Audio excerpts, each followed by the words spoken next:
saling mengingatkan, hati-hati kalau kita keras dan kasar, mereka menjauh dari gitu. Ya, good, itu bagus banget kegiatannya. Baik, kemudian apa sih yang kita mau belajar, Bu Aisyah?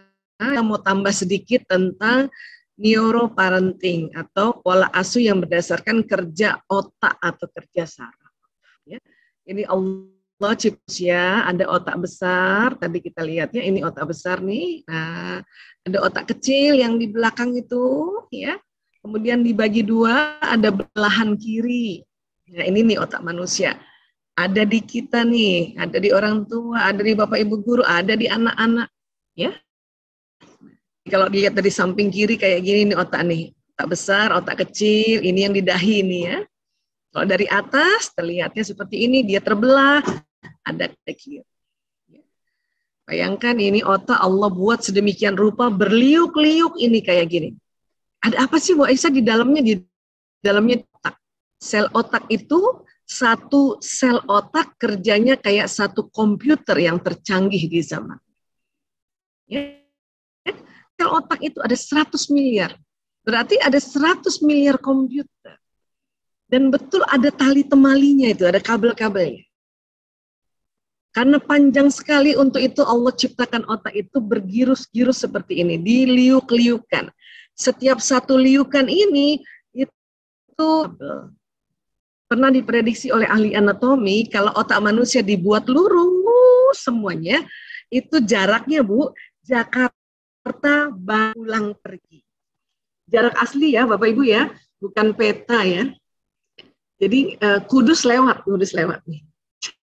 Jadi Jakarta otak kita, untung Allah gulung.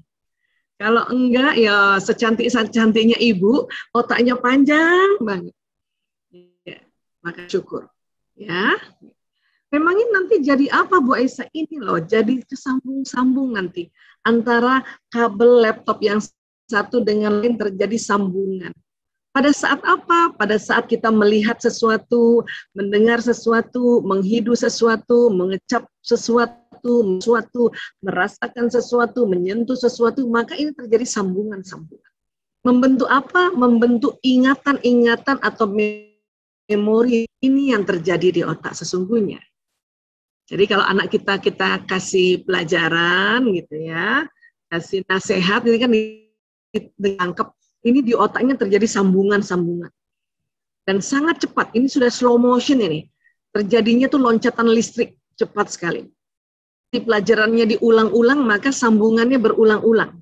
Itulah yang menjadi pintar kita nanti. Ya, diulang-ulang lagi menjadi faham. Ya. Nah, ini yang terjadi di otak, Masya Allah. Ya. Nah, di bagian mananya sih Bu Aisyah kalau untuk pelajaran? Di bagian depan. Lobus frontalis, saya kasih warna merah ini ya. Ini terjadi nanti sambungan-sambungan neuron kayak gini. Nah inilah yang kita mau data-data di otaknya anak kita. Ayah bunda bekerja sama dengan bapak ibu guru memasukkan input data-data di sini. Ya, nanti ditangkap oleh mata, telinga, kemudian anak ucapkan lagi, kemudian anak menulis atau mengetik, itu nanti masuk ke sini. Memang kalau diulang-ulang jadi tebal. Nah, inilah makanya mengapa dalam pendidikan perlu pengulangan. Ya. Atau murojaah. Ulang nih, makanya kita bisa hafal kalau kita nanti ya murojaah itu di sini. Ya, Bapak Ibu ya.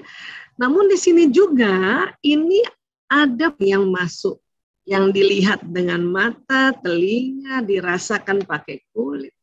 Jadi kalau anak kita gertak, dengar gertakannya, lihat mata ibunya mendelik, belum lagi mungkin kulitnya dicubit, maka pesan itu juga tersambung di otak memori. Bisa hilangkah? Tidak bisa. Tidak bisa hilang. Bahkan ya ahli saraf mengatakan sambungannya hangus dan membentuk ya ingatan yang sangat kuat. Waduh, gimana dong Mbak Aisyah nih? Ya. Nah, kalau sudah terlanjur maka tipsnya adalah minta maaf supaya apa? Supaya itu dikasih pemulihan istilahnya. tapi sudah terlanjur ya dan melakukan kekerasan, karena tadi kaitannya dengan ya kita dilarang kasar dan keras tadi. Karena ini terlanjur Allah buat sistem saraf seperti itu ya. Ini juga terkadang kita sebagai orang tua, memori kita waktu kita kecil juga dibegitukan oleh orang tua kita, karena orang tua zaman dulu lebun nggak ada sesi-sesi kayak gini, nggak ada parenting skill. Sekolah zaman dulu, Allahu Akbar, belum sampai di situ. Orang tua juga punya memori di otaknya ini penuh luka, memorinya luka. Ya, sebentar. Ya, seperti itu. Oke. Nah, baik. Kemudian di antara neuron tadi, ya, ini ada istilahnya. Ada apa sih, Bu Aisyah? Jadi para ilmuwan ingin menguraikan kaitan antara otak dan perilaku fisik. Maka mereka mencari sel-sel dalam otak. Ya. Mereka menemukan sejenis neuron dalam otak yang secara teoritis dapat dikatakan sebagai penyebab utama apa seorang bisa belajar dengan mengamati orang lain. Ya, jadi kita nih belajar nih mengamati orang lain. Anak-anak juga begitu, mengamati ayah bundanya, bapak ibu gurunya, orang sekitarnya. Nah, jadi neuron yang bisa mengamati itu namanya neuron atau neuron cermin. Dan dari 100 miliar itu, kurang lebih 30%, terutama yang di depan tadi, yang lobus frontalis, adalah mirror neuron, neuron cermin. Ya, inilah makanya mengapa dalam pendidikan juga kita diminta sebagai suri tauladan. Ya, role model. Itu ada suri tauladan yang mega suri tauladan, yaitu siapa? Baginda Rasulullah SAW beserta keluarga dan sahabat. Dan untuk suri tauladan yang gampang dilihat saat ini karena anak-anak juga masih kecil, ya, dan sampai sekarang juga memang kadang juga suri tauladan yang bisa kita lihat langsung. Nah, inilah ayah ibu, bapak ibu guru atau orang tua sekitar kita. Ya, ayahnya teman anak kita juga itu bisa jadi suri tauladan dan itu terekam di neuron cermin. Jadi neuron cermin sudah aktif bercermin pada contoh di depannya. Ya, maka hati-hati, memang sekarang era digital. Terus dari kecil itu anak-anak, maka neuron cerminnya bercermin pada contoh di depannya ini. Memang ini yang ini. Namun sebisanya dari anak kecil sampai 2 tahun, sebisanya ya perilaku kayak dari, karena kasihan dia sendiri nggak diajak ngomong, padahal nih bayi gini diajak ngomong, ya dilihat wajahnya, kita kasih kalimat-kalimat itu tersambung. Itulah kesepakatan para ahli anak, diminta dari 0 hari sampai 2 tahun hindari anak-anak dari dan juga perangai perilaku orang tua kayak gini. Kalau ada orang tua bilang anak saya susah banget Bu Aisyah, ini ya itu pasti neuron cermin sejak dia kecil. Ya. Nah. Terus di dalam otak itu ada nama pituitary, ini dia ya, di dasar otak. Apa sih itu Bu Aisyah? Tempat hormon bahagia dan cinta. Hormon bahagia dan cinta di sini. Ya. Allah sudah kasih setiap manusia ada hormon bahagia dan cinta. Di mana sih itu pertemuan 2 alis? Ya, coba ayah bunda di atas sedikit nih, pertemuan 2 alis. Kalau dibor ke dalam itu ada kelenjar pituitary. Itu makanya kalau pengantin-pengantin di Indonesia, kalau pakaian tradisional pasti ada yang perempuannya itu dikasih apa di sini? Dikasih tanda. Atau bunda pernah nonton film India, Bun? Kalau film India itu wanita Indianya ada bindi di situnya ya, di kepalanya ya, itu bertanda wanita India yang sudah menikah itu ya penuh bahagia dan cinta karena ada bindinya di sini. Film India dia juga nangis juga, Iya, tapi dia dengan cepat bahagia dan cinta lagi. Kenapa? Karena hormon bahagia salah satu keluarnya dengan cara apa? Bernyanyi. Jadi orang India itu ya ditinggal suaminya, istrinya nih nyanyi. Ya makanya dia langsung bahagia gitu ya. Ditilang polisi nyanyi. Nah, itu karena salah satu adalah keluar ya hormon bahagia dari sini. Yang lainnya Bu Aisyah selain nyanyi, ya tersenyum. Makanya Bu Ayah ya otomatis itu kalau kita senyum dan senyum itu menular loh. Udah nanti anak juga ikut senyum, dia juga bahagia juga. Apalagi nah tadi Ananda Haya tuh pasti bahagia banget itu bisa ngaji. Terus kita yang dengarkan juga Masya Allah juga bahagia tanpa terasa itu keluar hormon. Apa sih nama hormonnya Bu Aisyah? Ini dia ada 4 sekawan, dopamin, oksitosin, endorfin, serotonin. Memang nggak perlu dihafal, tapi harus tahu. Bukan apa-apa, ini tubuh kita yang kita mau tahu ini. Ya, barang siapa mengenal dirinya maka mengenal. Makanya pelan-pelan kita belajar.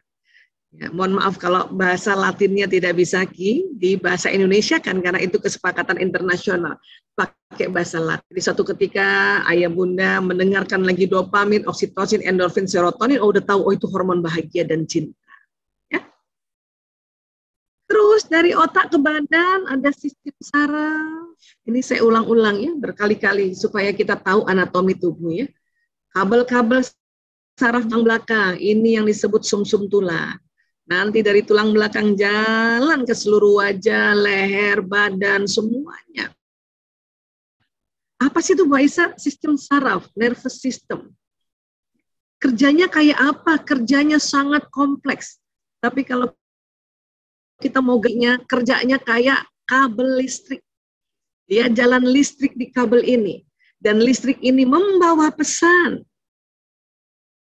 Apa Bu Aisyah? Membawa pesan yang ada di otak. Itulah makanya kita harus isi otak kita nih sebagai orang tua. Kalau saya bilang orang tua itu ada ibu guru ya. Dan mengisi otaknya anak-anak agar isi otaknya banyak prinsip-prinsip kebaikan. Bisanya, sebaiknya yang banyak itu pengalaman-pengalaman yang membahagiakan dibanding pengalaman yang melukai. Karena dia jalan di badan nanti. Kalau jalan di badan buat apa Bu Aisyah?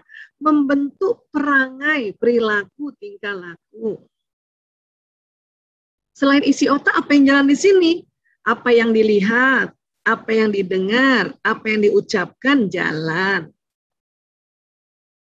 Itulah kita muslim ini, setiap melakukan apapun, kita diminta baca basmalah, Bismillahirrahmanirrahim, dengan nama Allah yang lagi maha penyayang, jalan nih Bun. Ya. Terus apa yang terjadi itu? Pertama, tadi kelenjar di otak mengeluarkan hormon bahagia. Dia masuk ke pembuluh darah. Pelan-pelan nanti jalan di jantung. Jantung memompa lagi hormon bahagia. Ya. Coba ayah bunda, bapak ibu guru, kita baca basmalah ya. Nah, waktu baca basmalah ya, basmalahnya itu jalan di sistem saraf. Dia naik ke otak dan jalan juga ke seluruh tubuh. Boleh? Ya, dan rasakan di jantung. Oke? Yuk, Bismillahirrahmanirrahim. Coba yuk, Bismillahirrahmanirrahim. Bayangkan jalan di badan. Bismillahirrahmanirrahim. Dengan maha pengasih lagi maha penyayang. Lagi ya, Bismillahirrahmanirrahim. Itu saya kalau udah kayak gitu udah langsung merinding-rinding aja nih. Ya. Jadi kalimat basmalah itu luar biasa. Tubuh kita senang sekali kalau mendapatkan pesan yang ada kata Allahnya. Jadi kalau kita bilang Allah jalan tuh, tubuh senang banget. La ilaha illallah, senang banget tubuh. Astagfirullahaladzim, senangnya tubuh. Inna lillahi wa inna ilaihi raji'un, ya jalan. . Bahkan pada saat kita bahasa Indonesia sekalipun, kita pakai bahasa Jawa sekalipun, itu kalimat itu jalan. Untuk itu, ya, kolbu kita nanti bergetar dengan kalimat yang baik ini. Contoh misalnya, kalau bunda, ayah bunda, bapak ibu guru memang mau menjadi orang tua yang komunikasinya penuh kasih sayang, itu harus diomongin dalam diri sendiri. Atau istilahnya meluruskan niat. Ya Allah, saya dan mengasihi anakku. Ayo bun, ya sebut nama anaknya satu-satu, ngomong ya. Bismillahirrahmanirrahim. Ya Allah, saya menyayangi dan mengasihi anakku. Sebut nama anaknya, Bu. Dan bayangkan di depan yang tadi Bunda sebut. Yang lebih dari satu lagi, anak berikutnya. Ya Allah, saya menyayangi dan mengasihi anakku. Sebut namanya, Bu. Yang lengkap plus nama bapaknya, bin dan bintinya. Dan bayangkan anak ada di depan. Ya. Yang lebih dari dua silakan ya, tambahkan lagi, ya Allah saya menyayangi dan mengasihi anak. Dan lihat semua anak tersenyum dan mengangguk-nganggukkan kepala kepada kita. Dan mungkin ada yang memeluk Anda. Masya Allah. Ya baik, terima kasih ayah bunda yang mencoba untuk men-setting atau meluruskan niat bersama. Ini innamal a'malu binniyat itu sungguh-sungguh tepat adanya, betul adanya. Kenapa? Amal ini ya, pekerjaan kita ini, kelakuan kita ini, perangai kita ini, sikap kita ini didahului dengan niat. Maka kalau memang mau jadi orang tua yang tangguh, orang tua yang bijak, orang tua yang penuh kasih sayang, ini harus sebut-sebut ini. Doa, pada saat doa juga, ini doa jalan di badan ini. Niat, doa, dia jalan di badan. Hati-hati satu lagi yang jalan di badan, apa? Prasangka. Prasangka terbagi dua. Ada husnu, ada su'u. Prasangka baik, prasangka buruk di badan. Pada saat kita melafazkannya. Jangankan melafazkannya, memikirkannya saja juga jalan di badan. Melihat dan mendengar. Inilah kita diminta untuk memilah-milih, memfilter berita yang dibaca atau didengar. Cari berita-berita yang memang betul-betul berita akurat. Ya. Tadi Pak Hartopo sampaikan, kita program adalah salah satu ikhtiar dari kita. Cari berita yang benar itu. Dan sampai ke ya bacanya hoax. Waduh. Nanti ya bunda juga gitu, kalau lagi capek, lagi kesel, kalaupun mau nonton video kah, nonton film yang menyenangkan. Kalau sudah sedih ya, kadang-kadang perempuan ini sedih ya bun, lagi momen sedih atau lagi mens, drama Korea yang perselingkuhan, aduh tambah sedih. Kenapa? Matanya ini ngambil pesan ya, dengar gitu kan, kemudian mulai deh pikirannya tuh jangan-jangan, wah aduh cilaka ini. Belum lagi kena virus sudah sakit, namanya psikosomatis, badannya somanya sakit karena psikologisnya. Ya, jadi pilih-pilih. Baik. Kemudian anak juga gitu, hindari memberikan label buruk pada anak, karena anak juga mendengar. Kamu nih pemalas, kamu bohong, kamu nih lambat banget, kamu. Itu dia nangkep juga, kan dia punya sistem saraf. Ya, dampaknya akan membentuk citra pada anak. Ini hati-hati label. Label itu pokoknya pakai awalan pe itu. Pemalas, pembohong, ya. Lelet banget kayak gitu. Ya. Penakut, nah itu. Nanti anak goncang memorinya yang tersimpan di otak itu. Seperti apa yang diucapkan. Apalagi kalau yang dia dengarnya dari orang tua. Ayah, bunda, bapak, ibu, guru. Udah. Anak langsung bilang, duh, bapakku saja bilang saya pemalas. Ibuku saja bilang saya pemalas. Guruku saja bilang saya pemalas. Berarti betul dong, anak akan dialog kayak gitu. Karena dia dialog ulang-ulang, maka ulang-ulang terekam di otak. Tapi dia takut, Bu Aisyah, dia penakut banget. Gak usah dibilang penakut. Kalau takut memang iya. Takut itu salah satu bentuk emosi.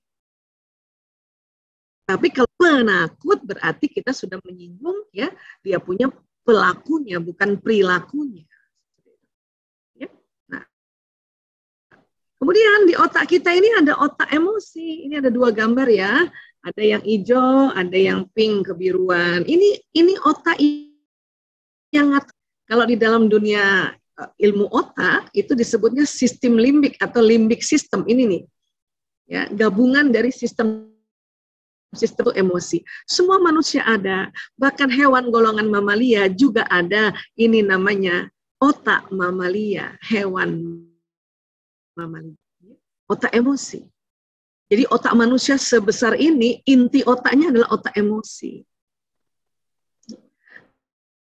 Anak-anak, yang mana sih otak emosi? Ini kita lihat ya. Nah, dia di tengah. Semuanya ada, bahkan juga tadi ada. Ya Bun, inilah yang membuat mengapa dalam keluarga Islam pada saat anak lahir, Bun, sudah diazankan telinga kanan, qomatkan telinga kiri, kan tadi sel-sel otaknya terbentuk azan dan qomat ya. Terus diminta memberi yang baik dan diminta untuk mengakikahkan. Kenapa? Karena salah satu dari makna akikah adalah untuk menebus otak anak kita.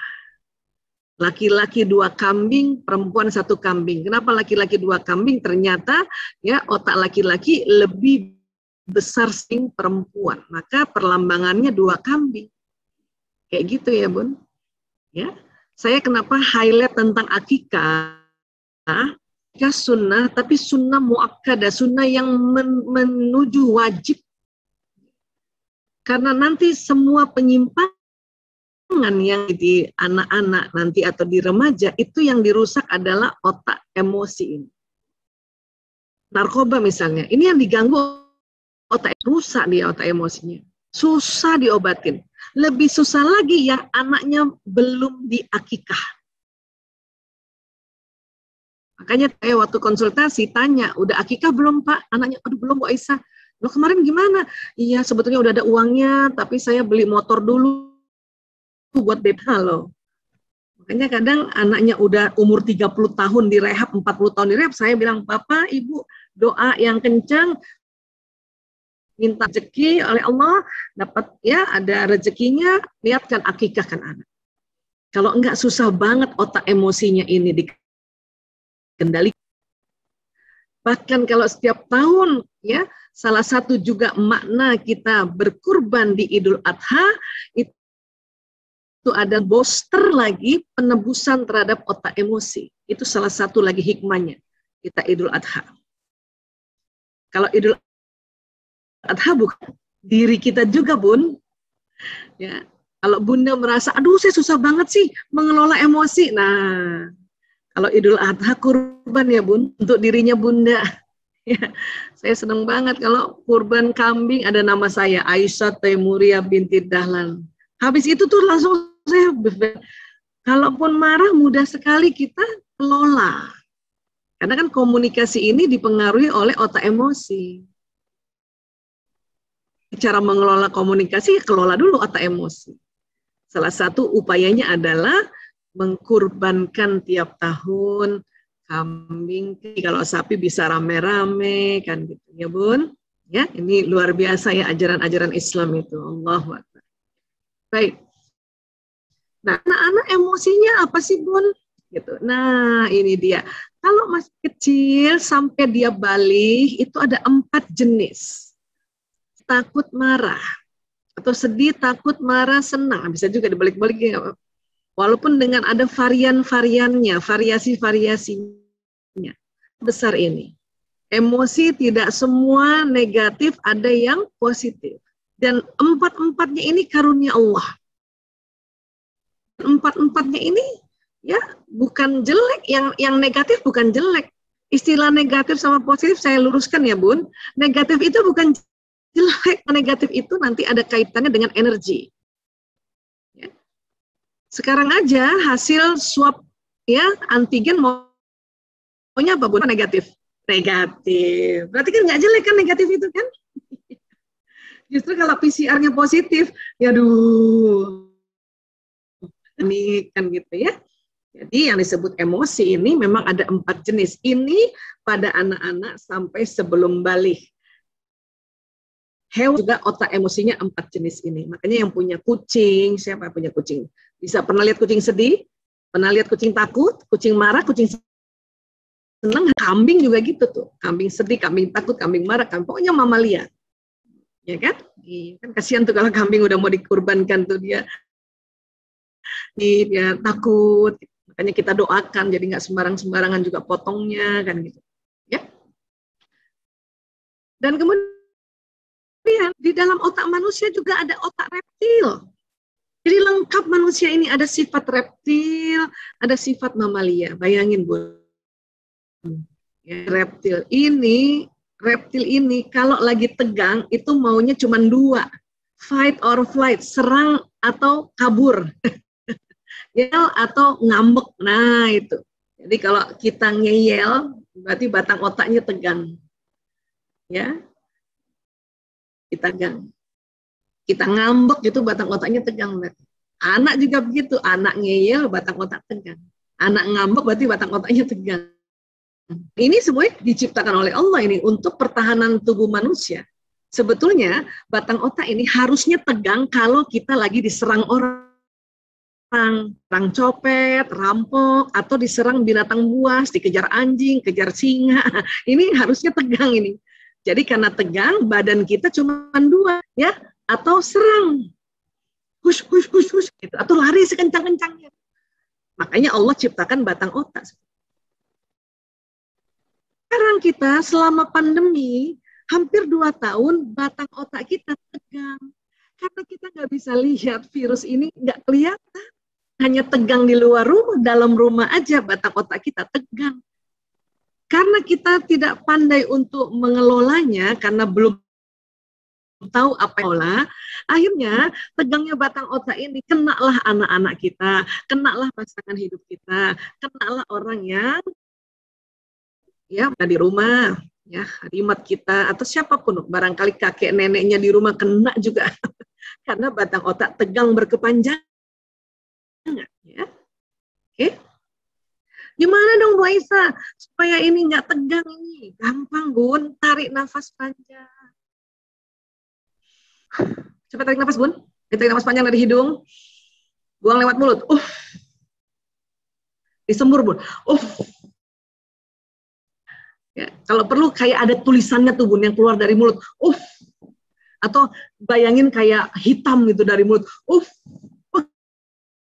Gitu. Kalau Bunda lagi kesel, ada tulisannya kesel gitu. Marah, capek. Nah itu caranya gitu supaya ini kembali rileks. Kok gampang amat Bu Aisyah cuma tarik nafas saja? Iya, nggak usah susah-susah. Karena kita kalau batang otak lupa, mau ngapa-ngapain pun lupa. Tapi kan tarik nafas nggak lupa ya Bun. Ya. Atau kita istighfar. Astagfirullahaladzim. Karena waktu istighfar itu ada tarikan nafas dan buang nafas. Ya. Karena ada huruf jahr yang dilepaskan pada saat kita bertahlil, pada saat kita beristirja. Innalillahi wa inna ilaihi rajiun. Keluar nih.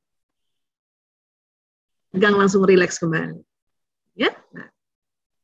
Anak-anak juga gitu. Makanya kalau dibilang bosan, itu artinya tegang.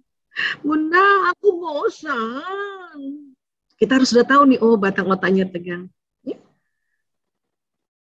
Bunda belum menjawab, kenapa bosannya, kenapa? Pokoknya aku bosan. Anak juga bingung mau ngomong apa.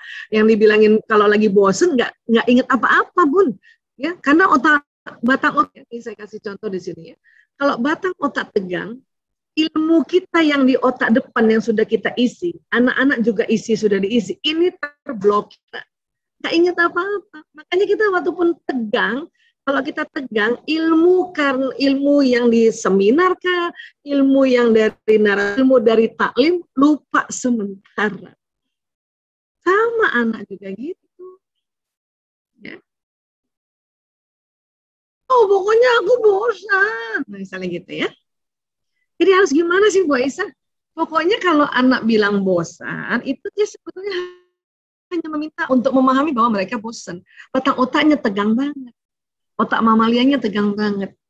Sampaikan saja, iya nak, Bunda ngerti. Oh, dan anak waktu ngomong, aku bosan. Nah, itu keluar kan, bosan. Nah, kan keluar tuh. Ya, kayak orang tarik nafas tadi kan.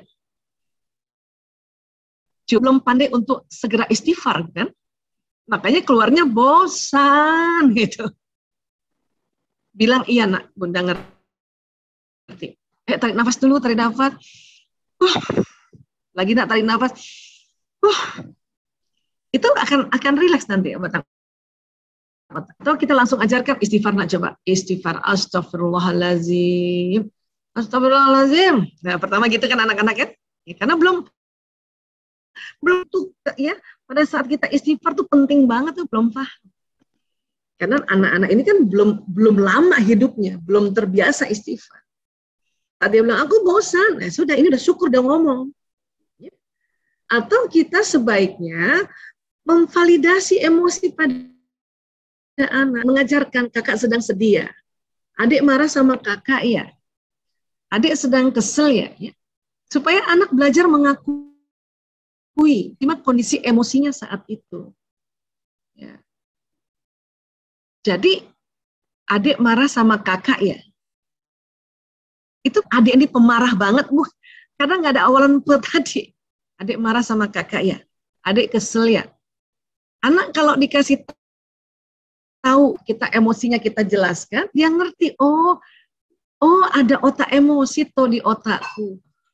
Oh, nggak apa-apa ya, sesekali, yang penting sudah ngaku. Kalau udah ngaku, kemudian dipeluk kah, diusap-usap kepalanya kah, atau diajarin istighfar kah, diajarin tanda, maka batang otak yang tadi tegang rileks kembali.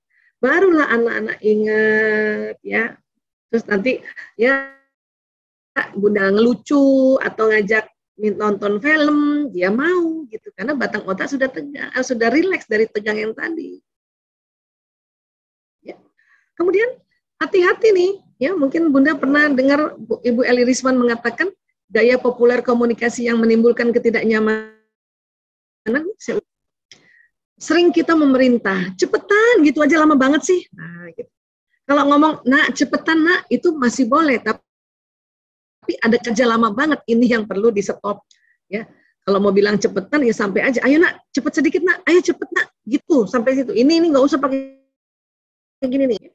Atau ya kita sering menyalahkan, tuh kan Bunda juga bilang apa, jangan lari-lari, nah jatuh kan. Oh, anak sedih. Jadi gimana dong Bu Aisyah kalau anak itu jatuh? Ya udah Bunda diem aja, kalau perlu senyum aja.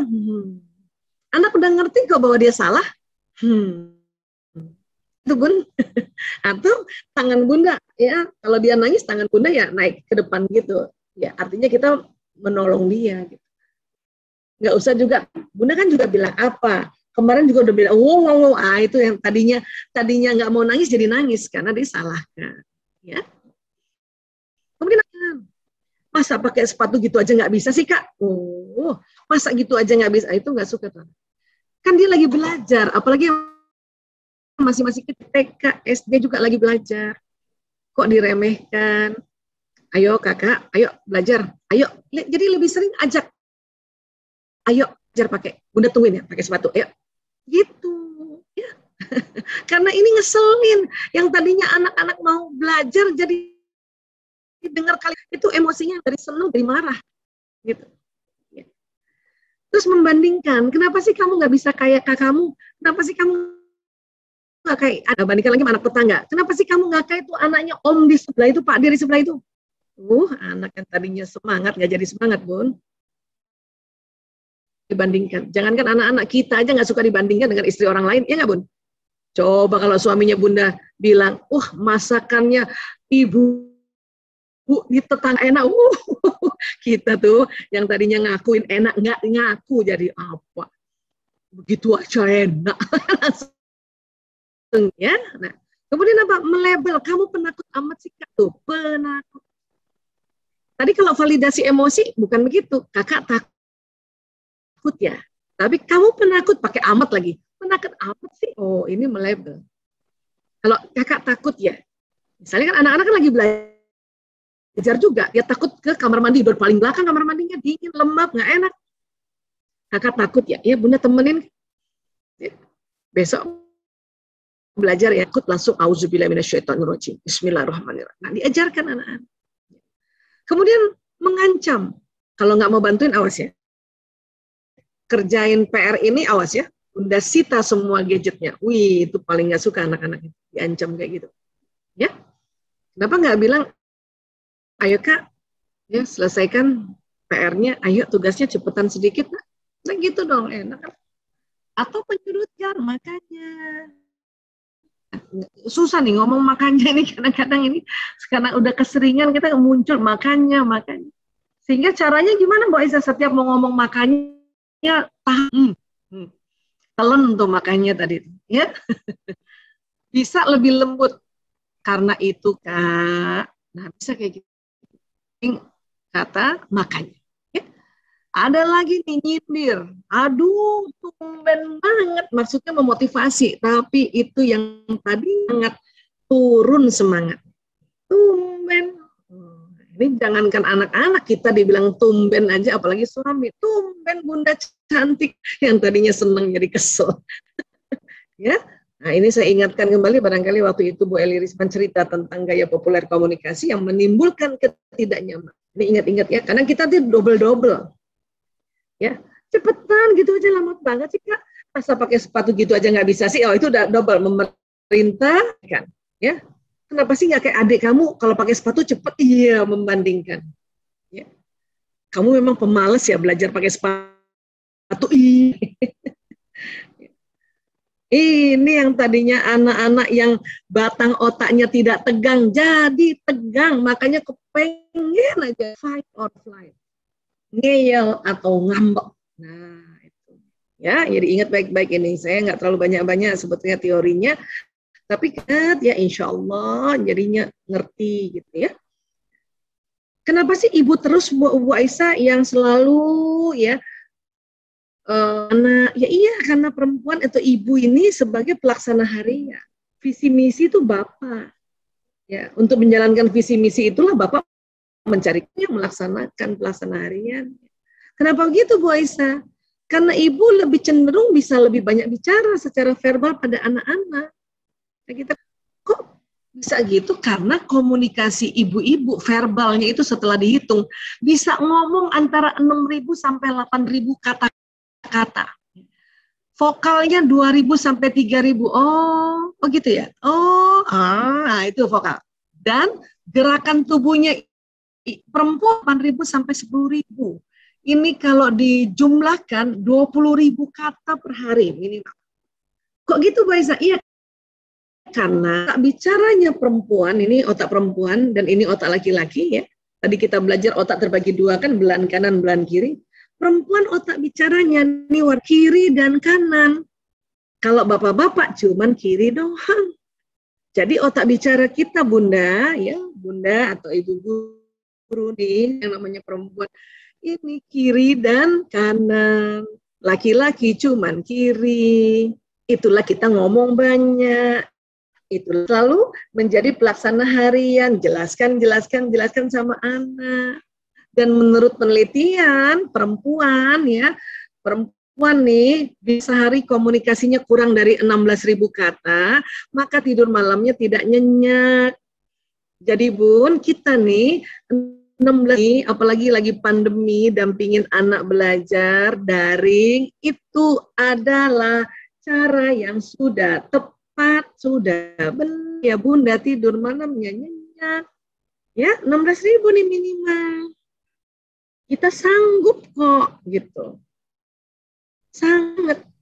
Kalau bapak-bapak Bu Aisyah sanggup nggak dia nemenin anak Sanggup, cuman caranya nggak bisa kita tuntut ngomongnya kayak kita. Apa? Ayah cenderung lebih sedikit bicara, berkata singkat dan langsung pada intinya. Karena verbalnya ini, vokal verbal kata-kata sampai 4.000. Ya. Kemudian apa lagi? Bunyi vokalnya 1.000 sampai 2.000. Ya, gerakan tubuhnya 2.000 sampai 3.000 sampai 10.000 loh. Kita lihat perbandingannya ini ya. Jadi tadi ibu-ibu 20.000, bapak-bapak ini 7.000. Nih kita lihat. Kita nih perempuan 3 kalinya laki-laki. Makanya inilah kita yang menjadi pelaku yang bantu jelasin. Bapak-bapak nemenin anak belajar, beda sama ibu-ibu. Ibu-ibu kalau misalnya anaknya tanya ya ceritain dong Sunan Kudus, misalnya gitu ya. Ibu-ibu kan yang jelasin, diceritain dari awal. Makanya kenapa namanya Kudus, kan gitu. Coba bapak-bapak, ayah ceritain dong ya tentang Sunan Kudus, kata ayahnya, Google aja nak, googling aja nak. Nanti kamu ke papa, ke ayah. Jadi gitu bapak-bapak. Karena bapak-bapak 7.000 katanya ini sudah habis untuk kerja. Makanya dikit. Atau bahkan kalau bunda ajak ngomong, bapak-bapak tinggal gitu. Bun, kalau suami itu nggak usah marah, nggak usah kesel, nggak usah merasa, ih dia sudah hilang cintanya padaku. Nggak bakal, Bun. Karena cinta tuh ada di pituitary. Cuman capek ngomong, 7.000 kata udah habis. Gimana Bu Nuri? Setuju, Bu? Saya lihat Bu Nuri senyum-senyum soalnya nih. Termasuk juga perempuan karena banyak ngomong, makanya kalau WA, SMS dan sebagainya panjang lebar, cuma dijawab oka. Juga nggak usah kesel. Karena kalau bunda kesel hanya gara-gara ini, nanti bunda baper, bahaya, bawa perasaan, energinya ya. Dan akhirnya marah sama anak-anak gara-gara apa tadi? Batang otak kita tegang. Ya. Bapak-bapak gini Bun, kadang dia read ya, belum dibales, nggak dibales padahal status online. Pernah gitu Bun? 1 jam, padahal dia online kok nggak boleh jawab. Bapak-bapak itu kadang semuanya dibaca dulu, baru ntar dijawab. Itu terkadang cuman oke, udah nggak bisa ngomong lagi, udah habis kata-katanya. Sabar Bun, tunggu besok pagi, insya Allah besok pagi dia jawab. Seandainya bapak-bapaknya LDR atau bapak-bapaknya lagi, ya ini yang harus ngerti. Ya, saya berulang-ulang ingatkan diri saya nih, karena gara-gara gini suka kesel. Oke. Nah sekarang, ya keutamaan mengajarkan ilmu. Ya. Rasulullah SAW bersabda, barang siapa ilmu, ya, maka dia mendapatkan pahala dari orang-orang yang mengamalkannya dengan tidak mengurangi sedikit pun pahala orang yang mengerjakan. Hadis riwayat Ibnu Majah. Jadi Bun, anak kita kan daring. Memang Bapak Ibu guru memberikan informasi, kita yang membantu untuk anak mengajarin lagi. Itu harusnya kita senang. Kenapa kita dapat curahan pahala? Apalagi kalau kita yang pertama-tama ngajarin. Kita ngajarin pertama-tama basmalah, bismillahirrahmanirrahim sama anak. Dan anak itu seumur hidupnya pakai basmalah itu, maka pahalanya tercurah pada bundanya atau ayahnya yang ngajarin. Ya. Banyak ibu-ibu udah ngomel-ngomel terus, ngomong harusnya gurunya lah. Cuma emang senang aja. Apalagi kalau tahu bahwa Bapak Ibu guru ngajarkan pahalanya banyak. Senang. Tapi kita lah yang rugi juga. Ayah bunda belum apa-apa pengen biarin aja Bapak Ibu guru. Aduh. Ya. Rugi benar. 1 tambah 1 2. Kalau bunda yang ngajarkan anak seumur hidup lah 1 tambah 1 2 dipakai. Maka pahalanya mengalir buat kita. Ini harus ingat-ingat baik-baik. Ingetin lagi anak gini toh nak ya, wudunya kayak gini ya nak, ya, pakai mukenanya kayak gini ya nak, cuci tangannya kayak gini ya nak, ya. Kalau buang sianak, itu pahalanya buat kita Bun, ya Allah ya Rabb, insyaallah. Ya. Apalagi yang baca Al-Quran dan mengamal, Allahu Akbar. Barang siapa membaca Al-Quran dan mengamalkannya, maka kedua orang tuanya pada hari kiamat akan dipakaikan mahkota. Allahu Akbar. Ianya lebih bagus daripada cahaya matahari menembus rumah-rumah di dunia. Allah. Maka kalau anak-anak lagi murojaah, ya bunda demenin. Karena kan dia lagi belajar juga. Ya. Dan ini harus, aduh ya gimana ya, kita harus ingat-ingat terus ini.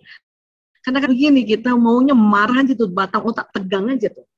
Kalau sudah juga baca hadis, baca Quran masih tegang, maka nanti tahun depan potong kambing bunda. Kita tebus otak mamalia kita, ya, oke. Baik. Kemudian ibu meneladani Rasulullah sebagai pengajar. Kenapa sih ibu lagi Bu Aisyah? Itu kan tadi kita Allah sudah kasih karunia, omongan kita tuh lebih banyak, makanya kita pelaksana hadis. Rasulullah SAW saja, ya, beliau bersabda, sungguh aku telah diutus oleh Allah Subhanahu Wa Taala sebagai seorang pengajar. Ya, hadis riwayat Ibnu Majah. Rasulullah SAW saja bangga menjadi seorang pengajar.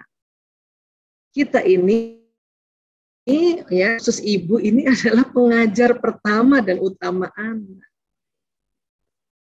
Saya kalau lagi baca hadis ini tuh merinding ya, dan sangat semangat, nggak pernah lagi mau mengeluh, aduh kapan sih sekolah offline biar bapak ibu gurunya aja yang ngajar, nggak lagi kayak gitu. Makanya harus sering diulang-ulang. Perlu masukin di dalam kita punya ya foto profile nih sebagai seorang pengajar. Ya Allah ya Rabb. Ya. Terus apa lagi? Tebar mengulang penjelasan pada anak. Imam Tirmizi meriwayatkan dari Anas radhiyallahu an bahwasannya dia berkata, Rasulullah sering mengulang-ulang perkataan beliau sebanyak 3 kali. Hal itu dimaksudkan agar setiap perkataan yang beliau paparkan dapat dipahami.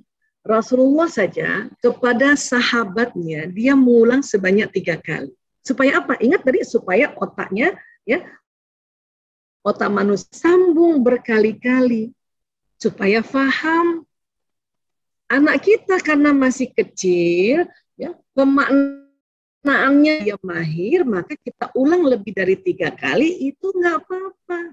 Bahkan menjadi ya sambungan otaknya jadi faham. Nah banyak ibu-ibu bilang, saya udah kasih tahu Bu Aisyah, kasih tahu aja lagi Bu. Udah 2 kali, kasih tahu aja lagi. Udah berkali-kali aja lagi. Amat sih orang 20.000 kata. Ya. Kemudian ajarkan ilmu sesuai dengan kondisi anak dan apa yang mereka sukai. Rasulullah SAW bersabda, katakanlah kepada manusia sesuai dengan apa yang mereka ketahui. Serta tinggalkanlah apa yang tidak mereka ketahui dan tidak mereka sukai. Apakah kamu ingin Allah dan Rasulnya didustakan? Apa? Ya. Kita mengajarkan anak ya pelan-pelan berdasarkan umur. Terus pakai dengan cara apa yang dia suka. Anak main, maka sampaikanlah sambil bermain. Bu Aisyah dia mainnya di gawai terus. Lah memang ini era digital, lebih banyak permainan di gawai. Kita bukan permainan analog. Analog itu permainan apa? Ya, bekel, congklak, kartu. Ya. Kalau bunda kepengen juga anak-anak mainnya nggak digital terus analog, maka di rumah disiapin permainan. Karena dengan apa yang disuka anak-anak yaitu bermain, kita menyampaikan pesan-pesan pelajaran. Karena kalau kita maksa dengan cara kita, anak nanti nentang, apalagi bunda mengajarkan tentang Rasul. Ini makanya Nabi bilang, apakah kamu ingin Allah dan Rasulnya didustakan? Banyak anak muda sekarang mendustakan, karena Bapak maksa banget ngasih penjelasan tentang Allah dan Rasul. Maka mereka menolak, ya, alergi sama pelajaran yang ada kaitannya dengan na'udzubillah min zalik. Kenapa? Karena kita penyampaiannya yang keliru. Kita paksakan dengan cara kita. Ini Nabi sampaikan pada kita. Ya.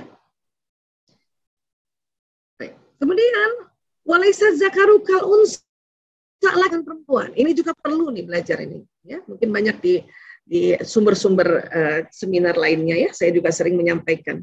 Ya. Aisyah ini loh, ya, perempuan kalau bicara kontak mata, ayah bunda, bapak ibu guru, kalau bicara sama perempuan, lihat mukanya ya, ini kunci nih. Bunda ngomong sama punya anak perempuan nih, kalau anak perempuannya lagi ngomong cerita panjang lebar, lihat wajahnya. Begitu. Jangankan anak perempuan, istri juga ya, kalau lagi ngomong, lagi cerita, lihat wajahnya. Itu seneng banget perempuan, seneng banget ibu-ibu itu. Nah, ya, gitu ya Pak Ali ya. Jadi kalau ibu lagi ngomong, Pak Ali lihat wajahnya ya. Waduh, itu seneng banget Pak, Masya Allah, Masya Allah. Ya, onderdilnya perempuan. Ya. Kalau laki-laki bagaimana? Laki-laki memang kurang menyukai kontak mata. Jadi ibu laki-laki nggak usah ribut, lihat bunda, lihat umi, ayo ngomong yang benar, lihat umi, nggak usah kayak gitu. Laki-laki nggak kuat mata. Tapi katanya tadi suami suruh lihat muka kita. Jadi kalau ibu tahu bapak lihat muka ibu jangan tatap matanya bapak. Jangan, nanti dia lihat tembok, lihat TV, ya noleh yang lain. Itu. Jadi 5 detik aja kita lihat anak laki-laki. Kita tahu anak laki-laki lihat kita pura-pura ceritanya sambil ngomong, lipat-lipat baju, sambil nyetrika, nasehatin anak lagi, begitu. Sama nih, berdua sama suami, kita lihat dulu pertama wajahnya suami, hitung dalam hati 5 kali ya Bu, 5 detik, 1, 2, 3, 4, 5. Pas suami lihat kita tunduk sih sama ikan asin itu. Itu caranya, ya, supaya laki-laki ya tidak terus ditatap matanya, karena dia akan melengos nanti. Kita perempuan senang dilihat muka kita, jadi inilah yang namanya saling mengerti. Kenapa sih Bu Aisyah laki-laki gini? Ini putih nih, laki-laki sempit mata putihnya, sklera matanya dibanding perempuan. Bagian putih pada perempuan putihnya dibanding laki-laki. Nah, bagian putih inilah yang memungkinkan pergerakan mata dan mengarahkan pandangan yang sangat penting bagi manusia dalam berkomunikasi. Inilah makanya perempuan seneng ngomong lihat muka, laki-laki nggak suka tatap-tatapan. Ya, yang sama-sama lagi seminar sama suami istri, coba ambil cermin deh, lihat deh, sklera matanya lebih lebar yang ibu, ya, yang suami sempit. Nah itu, kemudian perempuan butuh bicara memang, karena tadi ngomongnya 20.000 termasuk anak kita, apalagi yang sudah remaja. Otak kan masalah seperti otak laki-laki, masalah bagi perempuan terus berputar-putar di dalam kepalanya. Sampai apa? Sampai dia cerita. Satu perempuan melepaskan masalah dari kepalanya adalah membicarakan masalah tersebut untuk mengungkapkannya. Itu perempuan. Kalau kita ada masalah nih Bun, ya, kalau belum kita omongin, itu muter-muter ngubeng di kepala kita Bun. Makanya perempuan butuh bicara. Karena itu saat seorang perempuan berbicara di akhir harinya, tujuannya adalah untuk melepaskan ganjalan pikiran dan perasaannya, bukan mencari penyelesaian. Buat ayah juga gitu, kalau malam-malam istrinya ngobrol, dengerin aja ayah, karena ibu-ibu ini ngomong supaya masalah di otaknya itu ya bisa lepas energinya dan akhirnya dia tenang di otak. Ini dan buat ibu-ibu juga kalau lagi mau ngobrol kayak gini ya, kasih tahu. Karena perempuan bila curhat hanya ingin disimak. Sementara otak laki-laki kalau mendengar curhat selalu ingin menawarkan solusi, wujud tanggung jawab. Anak perempuan juga gitu, kalau ayahnya dia cuma mau didengerin aja. Tapi ayah karena otak tanggung jawab dikasih solusi, entar bertengkar dia. Bukan gitu. Aku kan cuma cerita doang. Kalau temen aku bikin gunungnya dia kasih warna pink, bukan hijau. Ayahnya sih biasanya ya, iya kalau gitu adik tetap harus pakai hijau. Iya itu aku tahu. Cerita doang. Sama ibu-ibu nih kalau sakit kepala kan ngomong sama suami kan, ayah aku sakit kepala. Laki-laki karena nggak curhat maka kata bapak-bapak apa? Minum obat dong.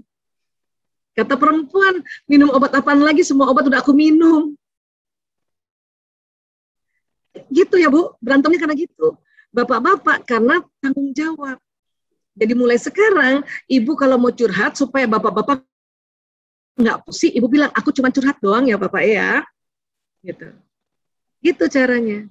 Atau bapak tanya, ibu mau pakai solusi itu. Supaya nggak debat kusir ini.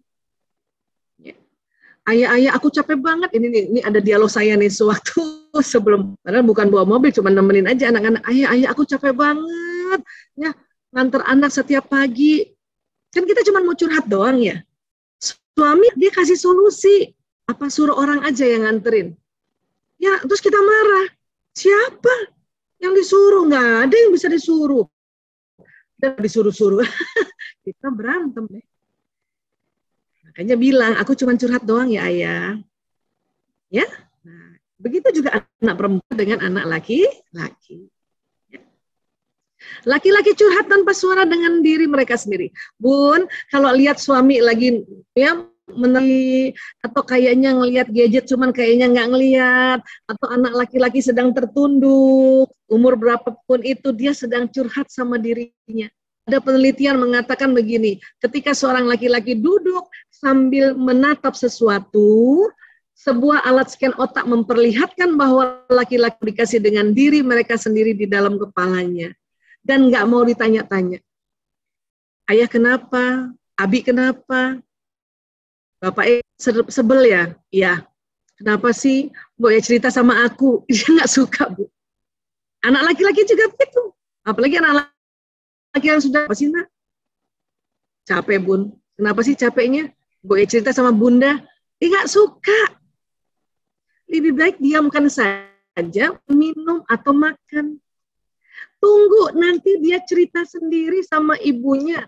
Suami-suami akan cerita sendiri sama istrinya. Kalau apa yang dipikirkan di dalam otaknya sudah mendapat alternatif solusi.